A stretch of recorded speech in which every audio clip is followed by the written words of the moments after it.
Bonsoir, je suis heureuse de vous retrouver sur KTO dans Lumière Intérieure et de recevoir avec vous le journaliste, présentateur et écrivain Xavier Demoulin.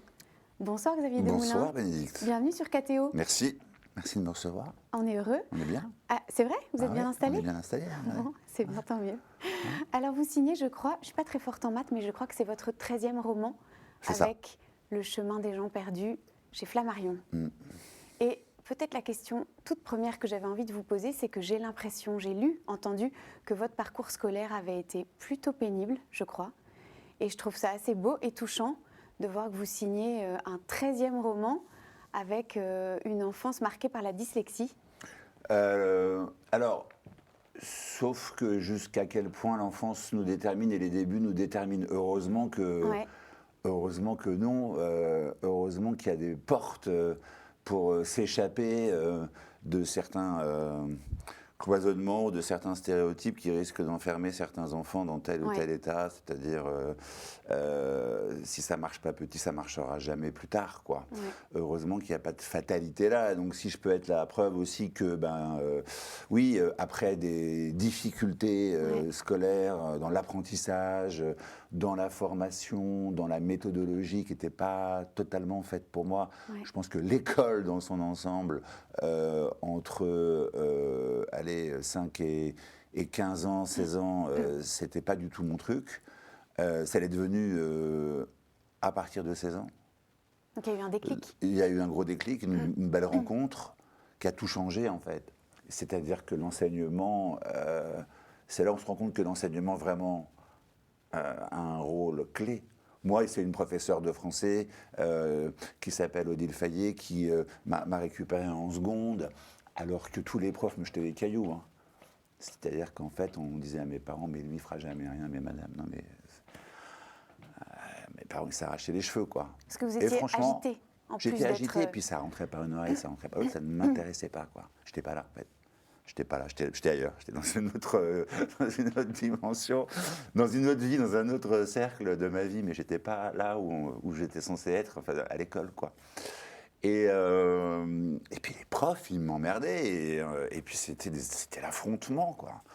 Et puis un jour, il y a cette femme que je rencontre, et là, il y a une espèce de révélation, l'élève a un coup de foudre pour la professeure qui sait me regarder à l'époque comme aucun adulte ne m'avait regardé jusqu'à là, en me disant c'est bien ce que tu fais, et c'est bien qui tu es.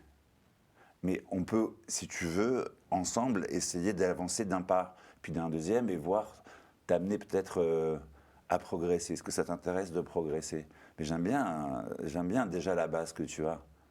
Alors qu'on a passé mon enfance, c'est bien que j'avais 0 base. Donc d'un coup, il y a... C'est la surprise. Je vous dis ça, voilà, pour aller vite. Et donc, tout d'un coup, elle a capté mon intention. Et en fait, qu'est-ce qui s'est joué là? 2 choses très importantes dans la vie que j'ai appris, et ce dont ont besoin les gens, vraiment, les gens ont besoin de ça, avant toute chose, c'est de la reconnaissance, de la considération. La reconnaissance, de la considération, du respect, et après on peut emmener qui on veut, où on veut. Vous voyez ce que je veux dire? Le dialogue, il est possible à ce moment-là. On n'est pas braqué. Et donc là, il y a un dialogue qui s'est ouvert, et cette femme-là, elle m'a, comme je le dis souvent, remis au monde, recraché à l'univers, quoi. Et elle m'a réappris à lire et à écrire. Donc donner le goût des mots, donner le goût du beau, donner le goût de la verticalité. On a été dans les musées, on était dans les expositions, on a été... on travaillait, elle avait un enseignement très particulier, elle captait ses élèves, elle captait l'attention de ses élèves, et puis elle les emmenait avec eux. Et elle nous sortait, elle nous emmenait au théâtre, elle nous emmenait au musée d'Orsay. Enfin, je veux dire, elle essayait d'asseoir les fondations culturelles, prof de français en seconde, de ses élèves, en leur ouvrant un peu leur chakra, là, en leur montrant, voilà, regardez. Et ça, ça et ça. Elle sait combien elle a compté dans votre... Ah bah elle le sait, elle l'a su, après elle n'est plus là, hélas, elle n'est plus là, elle est morte. On s'est vu, en fait, on a continué à entretenir une relation, un lien intellectuel, de maître à élève, seconde, première, terminale, Hippocane, Cannes, classe prépa, licence, et après, elle est morte assez vite, hélas. Et ce qui est drôle, c'est que j'ai sa petite fille qui m'a écrit récemment, qui n'a pas connu sa grand-mère, et donc on doit se voir pour avoir un échange, elle et moi, et que je lui parle de sa grand-mère, et que je la rencontre. Voilà. Mais on le dit souvent, hein, il faut tout un village pour élever un enfant. Je pense que être parent, c'est aussi accepter que parfois le pouvoir se mette de côté et puis que d'autres prennent le relais. Et elle, vraiment, elle m'a énormément recentré, apaisé. Et puis, elle m'a donné des clés, quoi. Lire et écrire, c'est des clés. Hein. Et vous dites qu'elle a Donc vu quelque ça pour dire chose... franchement, de dernier de la classe, j'ai fini dans les premiers au lycée. Donc elle a... voilà, c'est le pouvoir magique d'un professeur sur un élève. Je ne suis pas le seul à qui s'est rêvé. Il y a plein de gens qui ont rencontré des profs qui ont littéralement changé leur vie. Vous avez dit tout à l'heure, elle a dit « j'aime ce que tu es et j'aime ce que tu fais ». Vous croyez qu'elle a repéré quoi Je sais pas. Je sais pas. J'ai quoi? J'ai 16 ans. À l'époque, moi, vous sentez juste un regard positif. Je regarde, que quelque chose se passe. Et puis d'un coup, je lève la tête et puis il y a un truc qui se dit, tiens, ça m'intéresse. Et on me parle autrement. Et donc, on n'a pas un air affolé et effaré en me regardant en me disant, mais qu'est-ce qu'on va faire de lui, quoi. Donc oui, 13e roman, après toutes ces années-là, c'est toujours une satisfaction, mais ces années-là sont déjà, elles sont loin, mais elles sont encore très présentes, parce que l'enfance, finalement, elle est toujours présente en nous, et c'est très important de rester connecté à elle, et à ses difficultés aussi. Et puis l'écriture, c'est vraiment grâce à elle. C'est elle qui m'a fait écrire mes premières nouvelles, voilà, et on a parlé de narration ensemble, on a été au théâtre plein de fois, enfin, on a construit des... Je dis on, elle m'offrait des livres tout le temps, à lire, lis ça, tiens, regarde, lis ça va te plaire. Et c'était pas qu'à moi, hein, elle le faisait avec plein d'élèves en même temps. Et donc je pense souvent à elle quand je sors un livre, au tout début, quoi. Plus à ça qu'à ceux qui, avant, ont pas pu voir ou m'ont jeté des cailloux, genre, voilà, en disant, bon, bah lui... ma pauvre dame, en parlant à ma mère, il va aller perdre des profits, c'est pas grave, on la mettra dans la colonne des moins, quoi. Je pense pas à eux, c'est pas de la revanche, c'est pas un esprit de...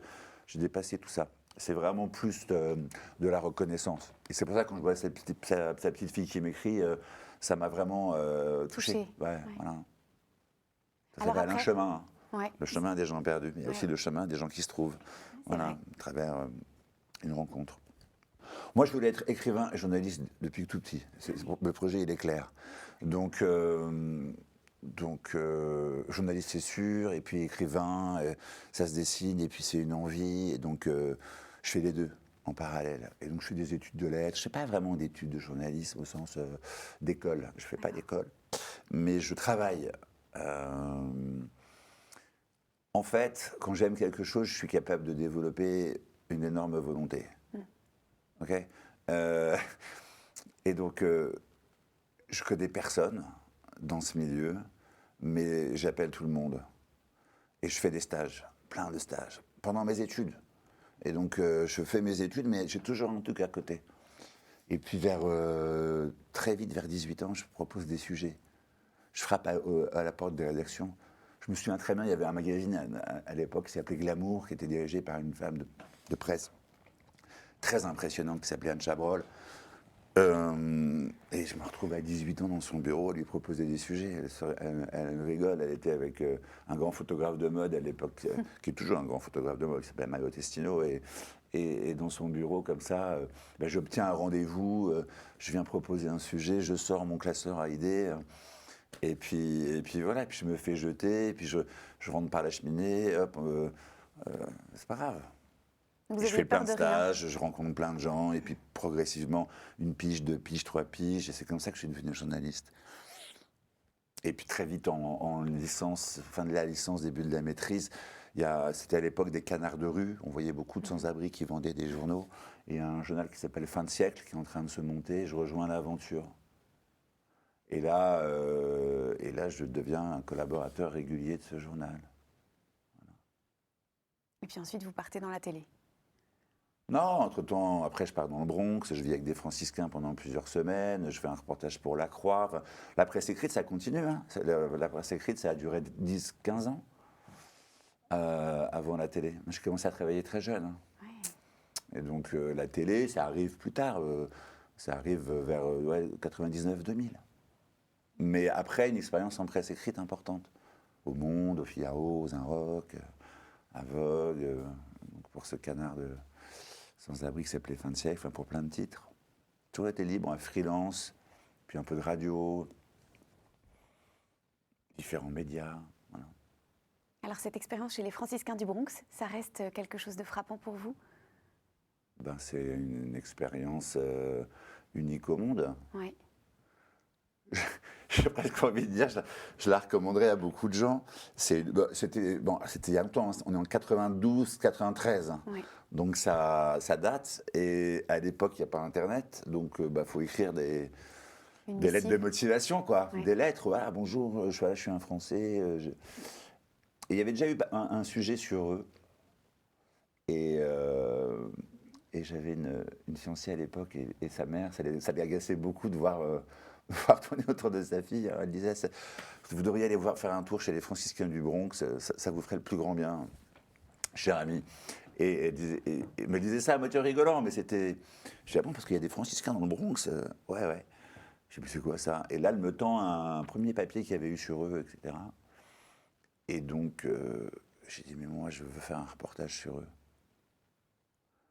Et comment on fait quand on n'a pas un bal et qu'on n'a pas de contact et qu'on ne les connaît pas. Et j'ai trouvé leur adresse, je les ai appelés. Ils m'ont dit écrivez-nous, je leur ai écrit. Et ils m'ont dit rendez-vous tel jour, telle date sur le quai de la gare à New York, on viendra vous chercher. Et on a vécu un moment ensemble de dingue, mais dingo. Parce que, alors là, c'est même pas une question c'est des gens qui arrivaient de tous les univers. Il y avait des anciens policiers, des anciens joueurs, des anciens musiciens, des anciens sportifs, des anciens mecs de Wall Street, des millionnaires. Il y avait tout. Ils avaient tout donné. Ils avaient tous une révélation. La foi leur était tombée sur la tête, disait-il. Comme moi, il est passé juste à côté. J'étais là, voilà, mais incroyablement de conviction. Et ils ont consacré leur vie à Saint-François, et ils sont devenus franciscains. Et donc, chasteté, obédience, pauvreté, donc ils sont dénués de tout ce qu'ils avaient. Il y a eu pas mal de SDF à un moment, quelques mois à New York, qui ont été vécus habillés en Armani et autres marques de luxe à l'époque, parce que le franciscain en question avait tout donné et distribué sa collection 5 quarts d'Europe dans la rue. Et j'ai eu des gens, c'est des gens fantastiques. Et alors, on faisait deux choses. On s'occupait des gamins la journée, c'était pendant l'été. C'est vrai que dans le Bronx, il y a le plus grand marché de fruits et légumes, c'est l'équivalent d'un Rungis. On récupérait les invendus, distribution de nourriture, encadrement des jeunes, et le soir, il fallait s'occuper des shelters, les abris. Donc on récupérait, ils avaient monté des abris, et ils récupéraient tous les chaérons du quartier, quoi. C'est-à-dire les âmes damnées, les gens qui n'avaient plus rien. Et la société américaine n'était déjà pas tendre à l'époque avec la pauvreté. Et donc des hommes, des femmes, des familles entières. Et on les nourrissait, on leur faisait à manger, et puis on les faisait dîner, et après on allait les border dans les dortoirs avec eux. C'était quelque chose. Et donc c'était un moment magique, quoi. C'était un grand, grand moment. Eh bien, merci. On va passer à la deuxième partie de cette émission, les mots. Je vais vous donner 4 mots et puis à vous de les commenter ou de les éclairer à votre idée. Okay. À tout de suite.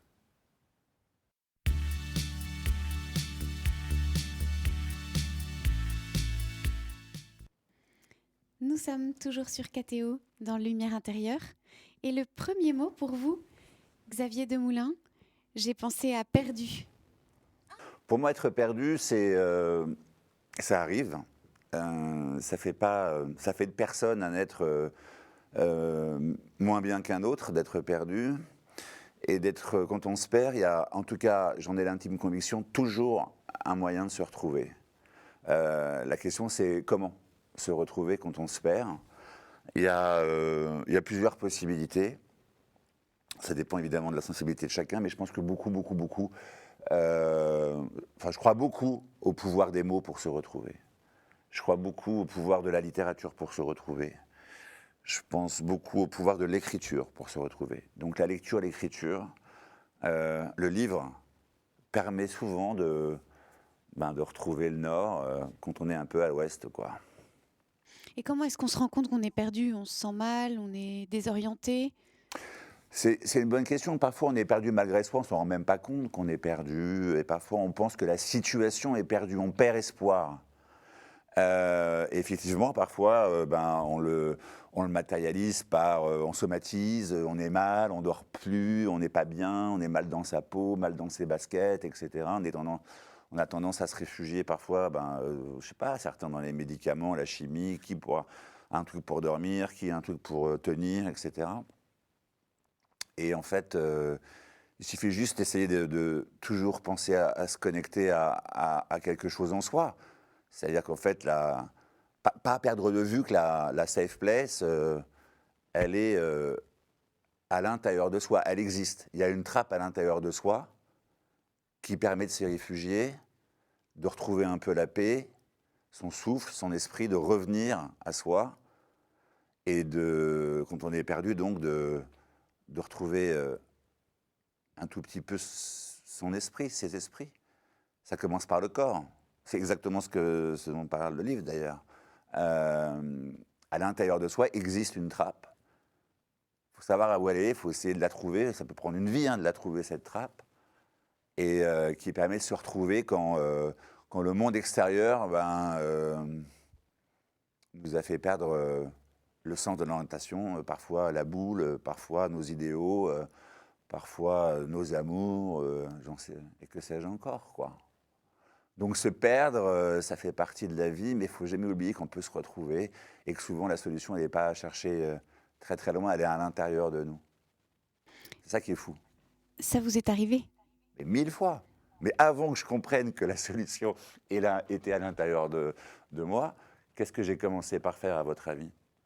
On va chercher partout à l'extérieur des solutions. Exactement, et à en vouloir à la terre entière. Alors que non, si on comprend si on attend que le monde extérieur soit aligné avec notre besoin intérieur, on sera malheureux toute sa vie. Ça ne marche pas. En revanche, si on se connecte à l'intérieur de soi et qu'on est aligné avec qui on est profondément et que ça ne concerne que nous, en réalité, ça peut nous rendre meilleurs avec le monde extérieur et donc pourquoi pas changer le monde extérieur, et deux, on est beaucoup moins malheureux. Vous vous inquiétez, je crois, pas mal de l'intelligence artificielle que vous appelez le confessionnal du monde contemporain, le grand confessionnal du monde contemporain. Ça vous semble symptomatique des gens perdus, ça? Je préférais l'intelligence spirituelle à l'intelligence artificielle, mais visiblement, il n'y a pas eu la même notion de terme. Intelligence artificielle, ça dit ce que ça dit, quoi. Alors, je ne suis pas anti-IA, au contraire, hein. Je m'intéresse énormément à la question, je regarde comment, voilà, les grands enjeux. Là où je suis sidéré, j'ai l'impression qu'il y a un tsunami qui arrive. Ça ne m'inquiète pas plus que ça, la technologie. J'ai toujours aimé ça. Ce qui m'inquiète, c'est l'inconscience de beaucoup sur la puissance de ce qui arrive, l'impréparation de beaucoup en France par rapport à ce qui arrive, les conséquences que ça va avoir sur le marché de l'humain, et pas que sur le marché de l'emploi. Effectivement, quand on voit beaucoup de gens prendre du temps pour se confesser à ChatGPT au lieu de faire autrement, quoi. Ça dit quelque chose du monde dans lequel on vit. Donc ça dit des choses, c'est-à-dire voilà, quand on voit qu'une IA peut devenir la nouvelle meilleure amie, que des jeunes entament des liaisons avec des IA, que l'IA permet par exemple dans des pays pas si lointains que ça de ressusciter les morts et de parler avec eux, ça fait réfléchir, ouais. Et puis c'est une technologie entre les mains d'un tout petit nombre et qui ont inventé une sorte de capitaliste court-termiste qui interroge aussi. et qui pose la question des autres, de ceux qui vont rester à côté du chemin, ceux qui ne vont pas prendre le wagon, où est-ce qu'ils vont atterrir. Vous savez ce que je pense quand je me dis tout ça? Je me dis bon courage l'humanité. Et une fois de plus, je ne suis pas technophobe, au contraire, hein. Attention. C'est très très important de, voilà, c'est là, il faut faire avec. Après, ça pose 1000 questions, il faudrait 2 émissions comme celle-ci pour y répondre. Mais voilà, ça aura forcément des bons côtés, mais je trouve qu'on est à un niveau d'impréparation en France qui est hallucinant, quoi. Vous écrivez un livre qui s'appelle Le chemin des gens perdus. Et moi, en lisant le titre et en lisant le livre, j'ai pensé, est-ce que ça vous touche que la figure de Jésus de Nazareth dise « Je suis le chemin » ? Est-ce que ça vous parle? Un homme qui a le culot quand même de dire qu'il est lui-même le chemin. Il est lui-même le chemin des gens perdus. Bah, en fait, ça, moi, je me sens pas totalement... Ça me choque pas parce que... Mais moi, je rentre pas dans ce storytelling-là. C'est pas moi, je pense qu'il n'y a pas qu'un guide, il y en a plusieurs. Par exemple, d'ailleurs, dans le livre, c'est assez clair, je pense que la nature est le chemin. Oui. Alors après, si vous l'appelez Jésus de Nazareth, ok. Mais moi, je pense que la nature, par exemple, la nature est le chemin. Le jour qui se lève, c'est un chemin. Un lever de soleil, c'est un chemin. Un coucher de soleil, c'est un chemin. Je suis beaucoup plus panthéiste que vous, voyez. Moi, je vois du sacré dans la nature. Je suis très, très attaché à cette notion de sacré. Et donc, plus qu'un homme qui va dire « je suis le chemin », moi, je vois la beauté du monde comme un éventuel chemin à suivre. En tout cas, c'est le chemin que j'ai envie de suivre, c'est celui de la beauté. Le réel, en fait, vous apparaît tout entier comme un chemin. Ben, le réel m'apparaît comme un chemin qui dit autre chose. Je pense qu'un arbre, par exemple, il relie le ciel et la terre, donc il a une fonction symbolique très forte, mais plus qu'une fonction symbolique, il a une fonction aussi, voilà, il nous pousse à lever la tête. Okay, donc, on peut avoir une vision à la fois prosaïque des choses et à la fois sacrée aussi. Vous comprenez? Donc, la nature, pour ça, c'est exactement ça. C'est un mélange de profane et de sacré permanent. Il y a énormément de spiritualité dans une forêt. Il y a à la fois dans le décor, dans les jeux de lumière, dans les variations, des choses qui se disent et qui s'entendent et qui se murmurent. Faut-il encore être capable ou en capacité ou en volonté de les écouter? Mais il y a un dialogue qui est possible avec la nature, un dialogue qui est possible avec le vivant, avec les animaux de la forêt, les animaux dans leur là, c'est des chevreuils qui ont un rôle très symbolique dans le livre. Mais moi, par exemple, je suis souvent au contact des chevaux et je vous assure qu'on a un dialogue tout à fait possible. Et dans la forêt, et dans dans ce mélange d'horizontalité, de verticalité, de profane et sacré, il y a un dialogue qui est possible avec des gens qui ne sont plus là, avec des absents. Pourquoi pas? Alors, on va passer au second mot. Et ce second mot, c'est colère. La colère, c'est quelque chose de très sain, la colère, et en même temps de très humain, à condition qu'elle ne vous envahisse pas et qu'elle ne prenne pas toute la place.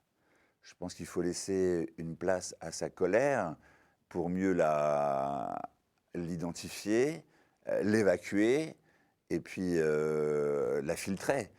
Le problème, c'est les gens qui sont en colère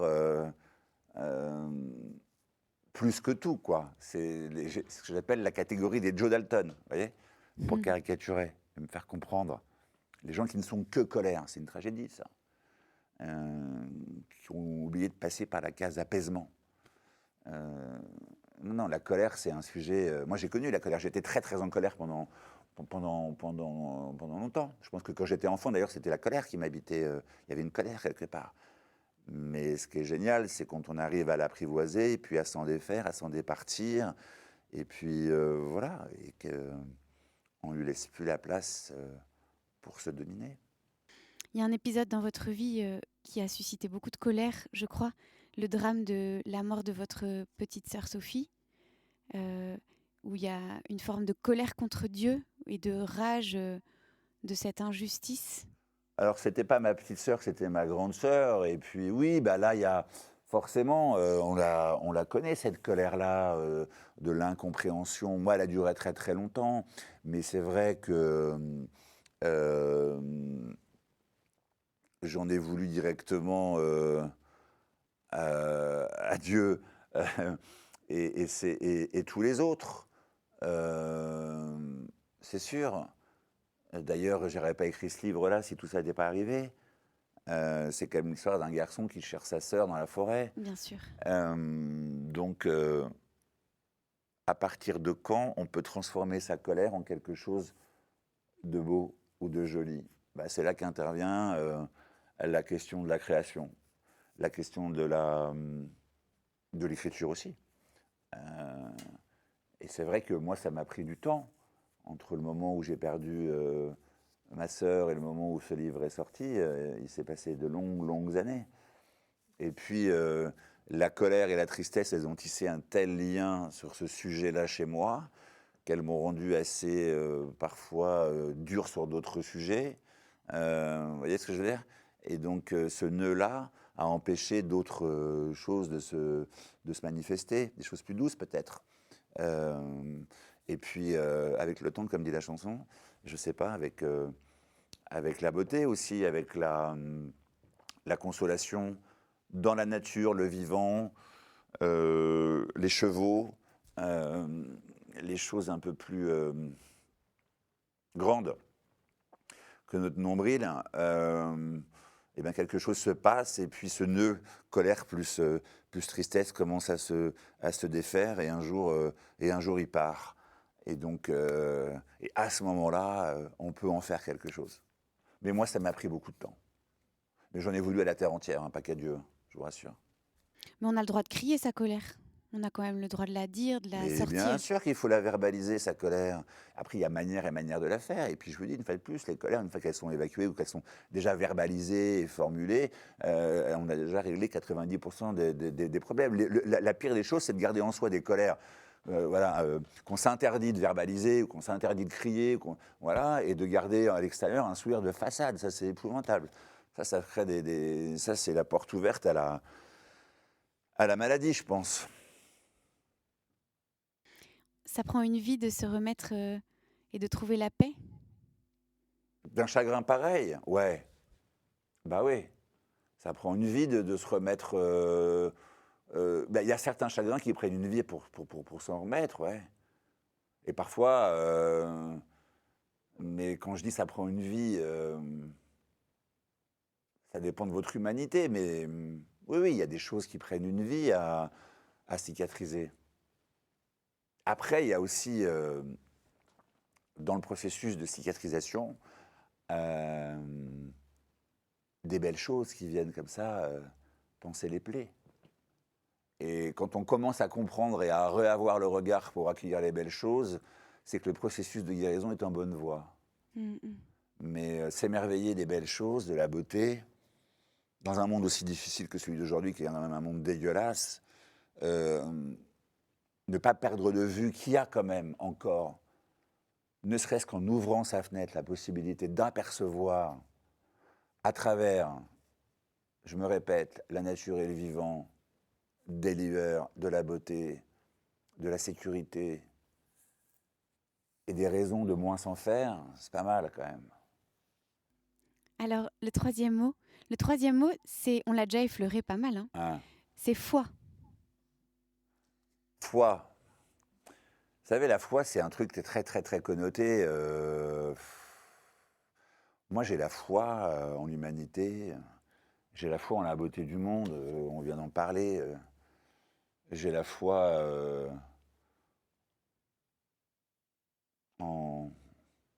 pour les gens que j'aime. Je crois en eux.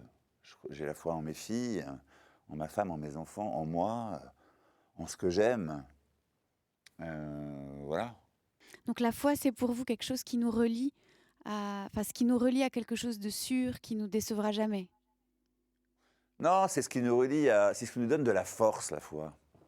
Mais c'est pas la foi au sens religieux du terme, comme on peut peut-être l'entendre ici souvent. Vous voyez ce que je veux dire? C'est pas l'Église, la foi pour moi. C'est pas. Moi, je suis assez punk par rapport à mon rapport à la foi. Faut pas m'en vouloir. Moi, la foi, elle est en la vie.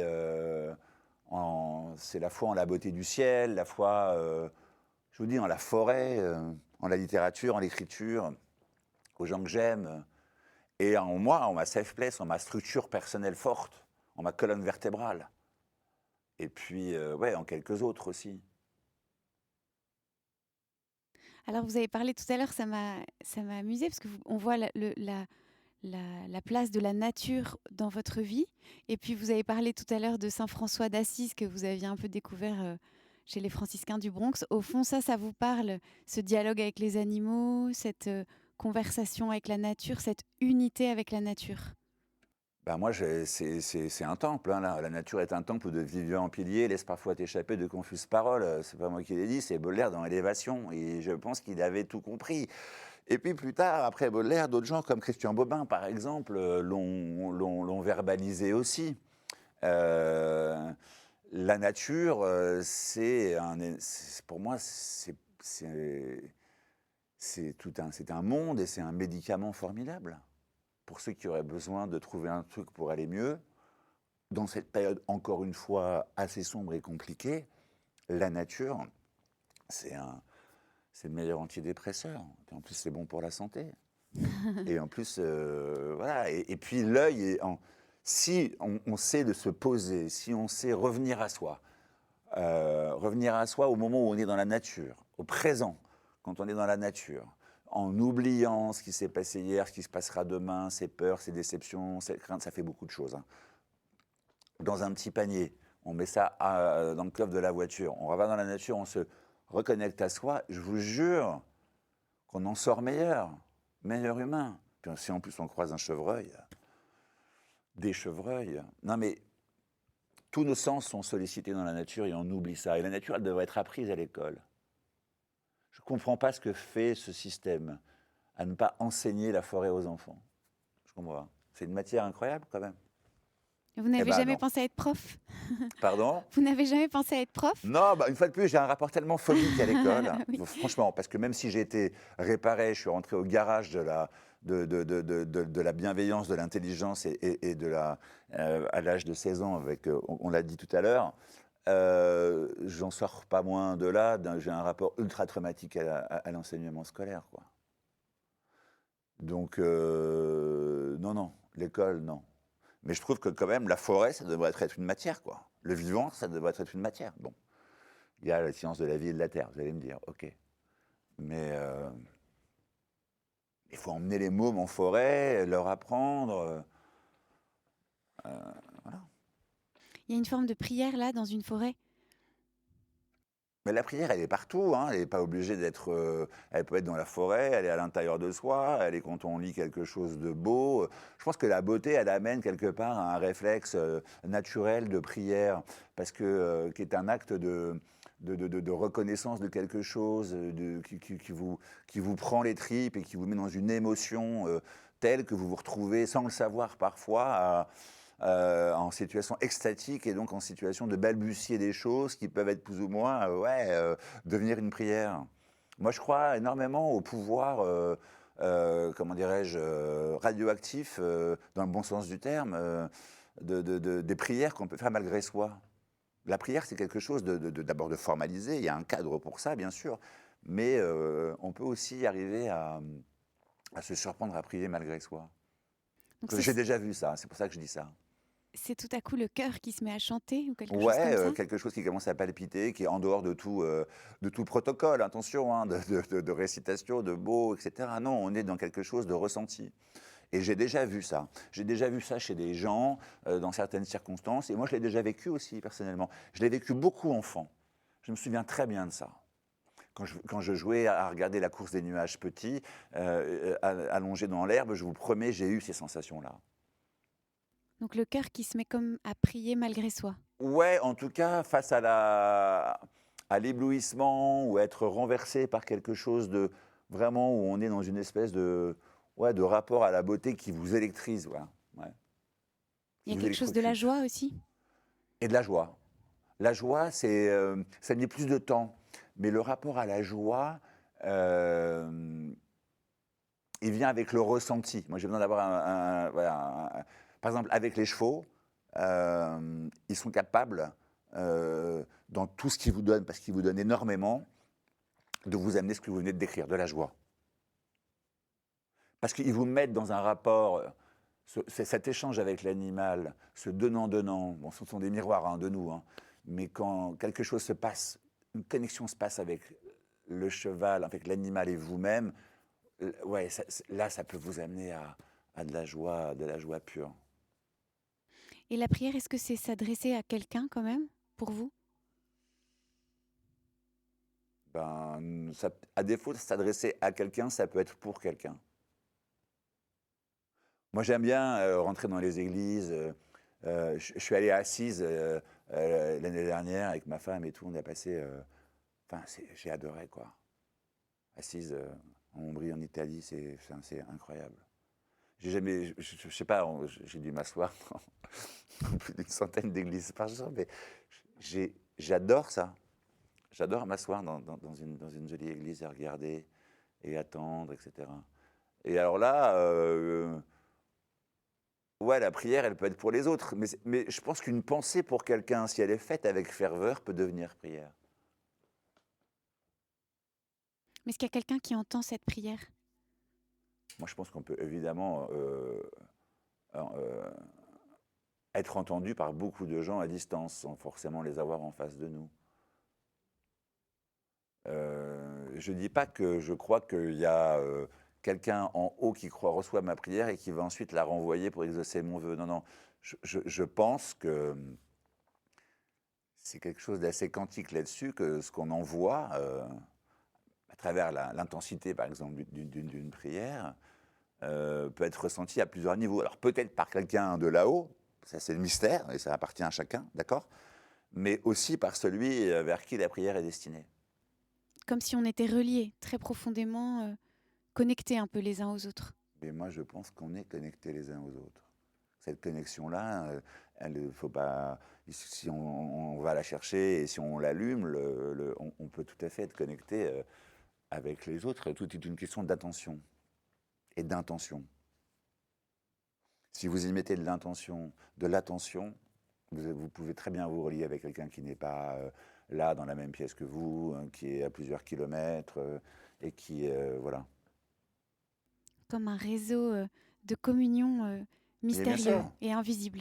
Mais je pense que oui, oui, mais enfin, j'ai déjà fait l'expérience une fois de plus, donc je vous dis, mais je trouve ça beau, moi, cette capacité. Et d'ailleurs, quand on écrit, on est connecté à quelque chose de plus grand que soi. Quand on arrive à ça, c'est un moment c'est une épiphanie de dingue. Quand tout d'un coup vous écrivez et que c'est vous, mais pas que vous, c'est quelque chose d'autre qui vient guider votre plume, c'est un sentiment extraordinaire. Une forme de grâce. Mais oui, vous l'entendez chez beaucoup, beaucoup d'artistes qui vous parlent de ça. Que ce soit des musiciens, des écrivains, qui ne sont plus que les exécutants de quelque chose qui est au-dessus d'eux, quoi. Alors le dernier mot, Xavier Demoulin, c'est au-delà. Eh bien, au-delà, c'est toute l'interrogation et le mystère. On en parlait tout à l'heure de ce que dit aussi le chemin des gens perdus. C'est la question du livre. Au-delà. Alors, dans au-delà, il y a plein de choses.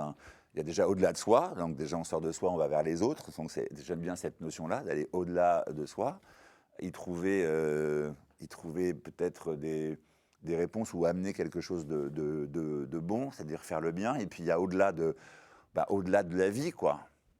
Et l'au-delà, pour moi, là où j'en suis aujourd'hui, au moment où on se parle, après avoir écrit ce livre, je me demande si une certaine forme d'au-delà ne cohabite pas avec l'ici. C'est-à-dire que est-ce que la frontière est si poreuse que ça? Je pense qu'on est capable, notamment à travers la nature, d'être relié avec des éléments de l'au-delà. Et que parfois, une fois de plus, on peut traverser une forêt en regardant ses pieds et en pensant à autre chose, ou on peut traverser une forêt en étant connecté. Et dans ces moments-là, on n'est peut-être pas à l'abri d'être relié à quelque chose qui pourrait ressembler à de la poussière de l'au-delà ou à des firmaments de l'au-delà. J'en sais rien. tout ça, c'est que des points d'interrogation. Hein. Je ne me permettrai jamais d'être dans l'affirmative et de vous dire c'est comme ça, c'est pas autrement. Non, mais on sent bien que c'est votre intuition. En tout cas, quand on lit le livre, on a cette impression que le monde des morts touche le monde des vivants et que c'est l'expérience que vous avez faite. Pour moi, il y a une cohabitation permanente et je suis pas le... Voilà, et j'aime cette idée-là. J'aime cette idée de pouvoir parler avec mon père, mais vraiment régulier. Et puis j'aime cette idée aussi de se dire que parler à ses morts, c'est entretenir et continuer un dialogue autrement, quoi. Et une fois de plus, c'est non seulement les maintenir en vie autrement, mais on n'est pas à l'abri de les sentir avec nous. Enfin, relisez La part manquante de Christian Bobin, on en parlait. Lisez ce livre, vous verrez. On sent aussi fort dans votre livre que pour vous, la mort n'est pas une destruction, mais une forme de métamorphose. Total. Moi, j'ai l'intime conviction. Alors ça, c'est pareil. Hein. J'ouvre les guillemets. Attention, chacun fait ce qu'il pense, ce qu'il veut, etc. Moi, je pense qu'on arrive plus d'un quelque chose. Voilà, la vie terrestre pour moi, c'est un temps du repos dans l'éternité, quoi. C'est-à-dire qu'en fait, en gros, on arrive d'ailleurs, on repart ailleurs, mais ce qui se passe sur Terre, c'est juste une petite parenthèse. Les gars, 90 ans dans le meilleur des cas, c'est rien par rapport à l'immensité et à l'éternité. Donc, il ne faut pas confondre le corps mort et l'homme mort. Donc quelque chose de l'homme mort demeure, quelque chose demeure vivant toujours. Et bien sûr. Mais quelque chose, c'est vous, ou ce sera autre chose dans votre idée? Ça, on verra quand on y sera, jeune fille. Mais à date, déjà, juste de comprendre ça. Le corps mort n'est pas l'homme mort. Et quelque chose des autres continue après. En tout cas, moi, je suis dans cette envie-là, envie d'y croire et dans cette conviction-là. On vient d'ailleurs avant et on va quelque part après, qui est quelque chose de beaucoup plus infini que cette espèce de chose finitude très horizontale qu'est la vie terrestre, avec comme un livre, un début, un milieu, une fin, et toutes ces déceptions et tout ce manque et toute cette cruauté exprimée aussi souvent et tout ce rapport à la destruction. On n'est pas fait pour ça du tout, les humains, en réalité. On est fait pour la vie et la beauté. On est fait pour la vie et pour la beauté et la joie, surtout. Et quelque chose me dit qu'elle rêvera peut-être encore là et encore plus là après. En tout cas, j'aime m'endormir le soir avec cette idée. Que la joie est devant vous. Mais que la joie, la beauté et la lumière et tout ce qu'on vient de se dire depuis tout ce temps-là, elle est ici et là de manière épisodique dans notre vie terrestre, mais qu'elle sera beaucoup plus permanente ensuite. Qu'elle sera définitive. Appelez ça comme vous voulez, mais en tout cas, moi, c'est mon moteur dans la vie. La lumière, la beauté. Et la joie. Et la joie, et le ressenti de quelque chose de plus grand. Merci beaucoup, Xavier Desmoulins. À tout de suite pour conclure cette émission.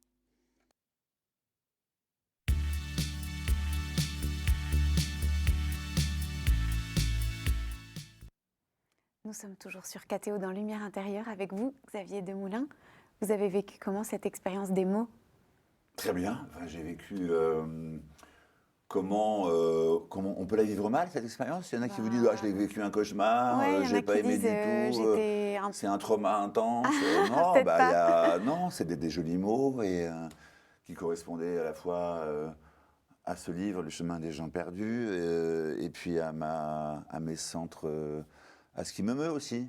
Est-ce qu'il y en a un de ces mots que vous avez aimé davantage ou qui vous parlait plus? Peut-être que le premier, perdu, j'aimais bien. Je trouve que c'est un mot qu'on a un peu tendance à enfermer dans une seule catégorie, qui n'est pas forcément quelque chose de descendant comme mot. C'est aussi un mot ascendant, quoi. C'est un mot qui peut finalement révéler plus de surprises qu'on ne pense. Il n'est pas définitif, ce mot, en tout cas. Oui, peut-être que si nos téléspectateurs se sentent perdus ce soir, vous avez envie de leur dire confiance. Surtout... il y a une petite trappe en vous, vous allez la trouver peut-être, je vous le souhaite en tout cas, où il y a une boussole. Et ce boussole-là, ben, c'est votre... c'est qui vous êtes profondément, en fait. C'est pas la personne qu'on attend que vous soyez, c'est pas la personne que vous pensez être ou que vous avez envie d'être, c'est celle que vous êtes là, à ce moment précis. Donc soyez celle-ci, et vous allez vite retrouver le chemin. Enfin, il y a des chances, en tout cas. J'en suis sûr. Mais il y a toujours un espoir. Il faut juste trouver cette petite boîte à l'intérieur de soi. Elle n'est pas que à l'extérieur, elle n'existe pas dans le commerce, quoi. On sent ça un peu dans vos personnages. Ils le trouvent, cette trappe, ils la trouvent plutôt après la mort. Ouais. Et on a le sentiment d'ailleurs que vos personnages ont le recul sur leur propre vie et peuvent en réaliser le vide, les manquements a posteriori. Bah parce que c'est un livre sur l'acceptation. C'est un livre sur le pouvoir de l'acceptation, sur la difficulté parfois de l'acceptation. Donc il y a une forme d'acceptation des ratés, des loupés de sa propre vie. Oui, d'accepter qui on est, là où on en est, accepter ces 4 personnages perdus dans une forêt qui, pour s'en sortir, vont devoir affronter leur vérité. Donc, affronter sa vérité, ça ne fait jamais du bien, c'est pas toujours facile. Mais quand on accepte de l'affronter, sa vérité, et qu'on arrête de se raconter des histoires, et qu'on s'accepte comme on est, il se passe des trucs. Vous parlez de l'au-delà, en fait, comme du monde des limbes. Vous dites ça à un moment.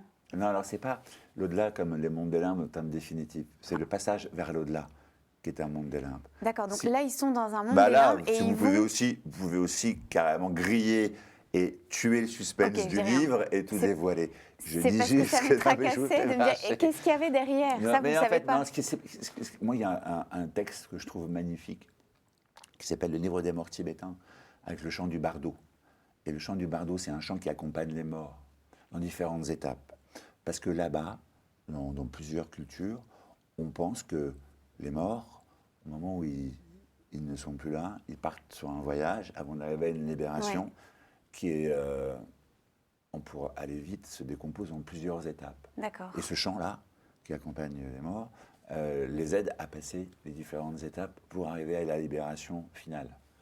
Donc, les limbes que vous évoquez sont dans le moment du passage. D'accord. Et parfois, il faut accepter, avant de se libérer de quelque chose de trop lourd en soi, de traverser des forêts et de vivre dans ces forêts différentes étapes qui vont vous amener ou pas ensuite, après, enfin, à la libération.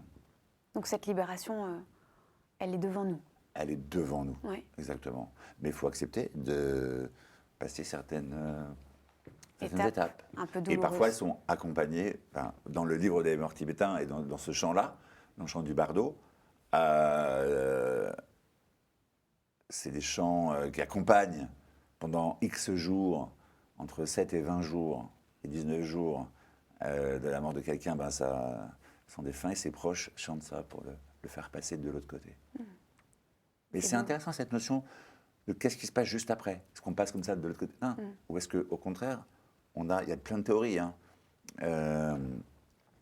Ça évoque un peu le purgatoire, votre affaire, quand même. C'est pas le purgatoire, oui. Pourquoi? Si, on peut dire ça, mais après, ça dépend. Il y a des chemins qui sont plus faciles que... On peut mettre un autre mot, mais ça dit quelque chose de ça. Ça peut être ça, mais ça dépend de quoi. C'est pas par rapport nécessairement à l'attitude qu'on a pu avoir, ou c'est lié à l'attitude qu'on a pu avoir. J'en sais rien. Ils en prennent un peu conscience, quand même. Je dis, ils en prennent un peu conscience. Ouais, c'est pas bête de faire cette analogie-là. Merci. Je vous en prie, je vous mets un bon point. C'est pas mal, un petit 11,5, ça va, ça? Vous n'êtes pas généreux. Non, mais si, je suis très généreux, je vous mets 20. Non, mais ce que je veux dire par là, c'est que ces étapes-là, pour la libération de l'âme, le purgatoire, c'est un côté définitif, quoi. Vous voyez? Non. Non, mais je veux dire par là... C'est un passage, précisément. Oui, ce passage-là... C'est une attente d'autre chose. Ouais. En fait, vous nous avez écrit un livre sur le purgatoire. Peut-être que c'est un livre sur le purgatoire, que c'est un livre hyper catho, en réalité. Oh là là. Merci Xavier Dumoulin. Je rappelle donc votre actualité, Le chemin des gens perdus. Vous pouvez retrouver cette émission sur ktotv.com. Merci Xavier Dumoulin. Merci. Merci d'être venu jusqu'à nous et de nous avoir parlé de ce beau livre et de cet avenir qui nous attend. Ou pas. J'espère que si.